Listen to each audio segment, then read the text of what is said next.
So, the Los Angeles Clippers just saved Bradley Beal's career. Yeah, earlier today, Shams broke that a three-time NBA All-Star Bradley Beal has agreed to a contract buyout with the Phoenix Suns and plans to join the Los Angeles Clippers on a 2-year, $11 million deal. Talk about highway robbery. And just to put into some perspective, look at how badly these Suns wanted to get rid of Bradley Beal's contract.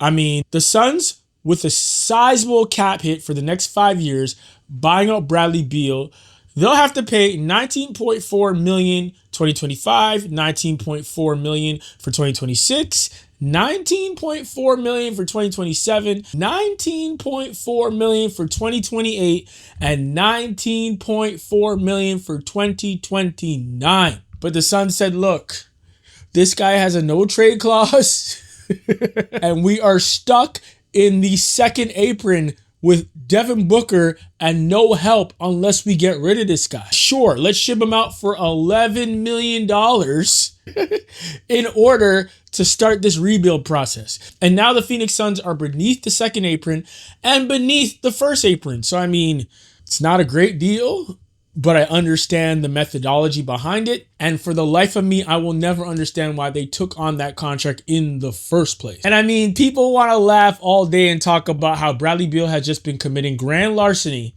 season after season. But we have to remember, with all due respect, Bradley Beal is a solid player, an all-star for sure.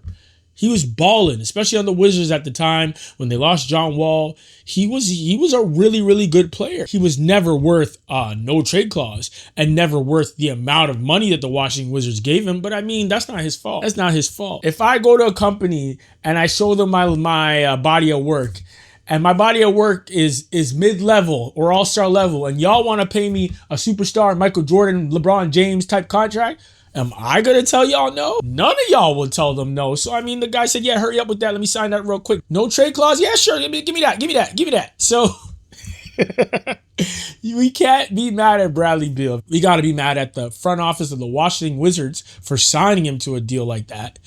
I mean, only him and like LeBron James for the last couple of years had a no trade clause, which doesn't make sense because y'all ever thinking about LeBron James and Bradley Beal in the same sentence? I think not. And then, of course, you got to blame the Phoenix Suns, because what the hell were they doing? What in tarnation were they thinking taking on that contract? They basically screwed up the Suns for the next 10 years.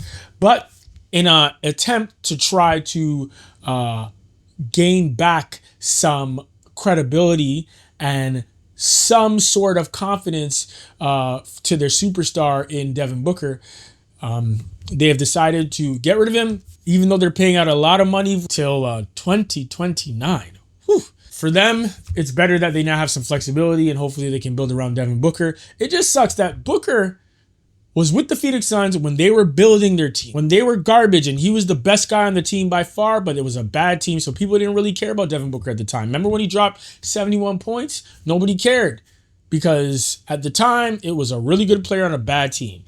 And he held down the fort. He stayed 10 toes down until the Suns became a great team, one of the best teams, a championship level team. I'm still surprised they didn't win a ring that season. They had all the pieces around them. DeAndre Ayton was a decent center. They had Chris Paul still playing like prime Chris Paul. They had Mikal Bridges, who was hooping.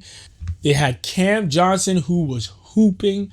I mean, they had a great starting five, but Luka Doncic decided he wanted to go diabolical. And I mean, that whole Mavs lineup just destroyed the Phoenix Suns' dreams and pretty much crushed them for the next 10 years and put them in such a tight spot that they decided to pull the trigger on a terrible trade to get Kevin Durant and then ultimately Bradley Beal. But today is a new day. Bradley Beal's over there with the Clippers.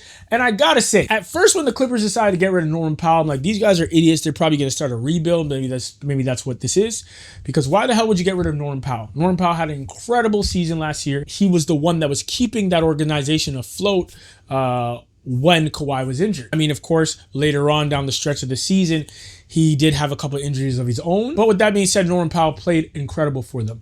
But they got rid of Norman Powell. They picked up Brook Lopez as a solid backup for Ivica Zubac. And then they got John Collins, who's incredible athletic. He can play some defense. He's got a decent offensive package. Jump shot is not the greatest, but I mean, hey, he's a solid player. And I'm like, still, we're missing Norman Powell. What are you going to do? Just pick and roll James Harden all day, every day? I don't think that's enough. But in the back of my mind, now that I'm seeing the Bradley Beal trade, I think they had that already in play. I think they were already in discussions, and they knew that by getting rid of Norman Powell, Bradley Beal was going to come up. And I mean, Bradley Beal is still a solid player. And now we need to look at the Clippers starting lineup, because this looks nasty. Kawhi Leonard, Zubac, James Harden, Bradley Beal, and Collins. That is a solid starting line. And let's not forget, the Clippers were this close to getting out of the first round of the playoffs. I mean, had it not been for this. And this is for the win. Oh, it's close. They're going to call it. Did Gordon beat the buzzer? Insane game winner by Aaron Gordon. The Denver Nuggets would have been sent home, and the Clippers would have went on to play the Oklahoma City Thunder, which they would have probably lost in 5 or 6 games.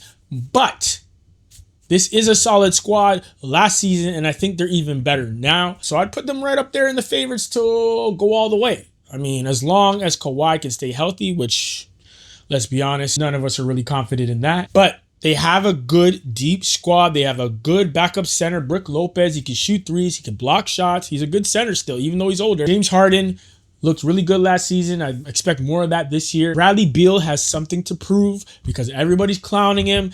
Clippers don't have to deal with this no trade clause. If they want to get rid of him, they can. And on top of that, he's only there for $11 million for 2 years. That is a steal. That is a steal. So I'm liking this trade from the Clippers. We'll see what happens top of the year, top of the season going forward. But I think it was a good job on them and their front office. But let me know what y'all think in the comments below. Please like, share, and subscribe. Y'all think the Clippers made a good move, or you think this is another bonehead pickup like they did with Paul George? Let me know in the comments below. Please like, share, and subscribe. And until next time.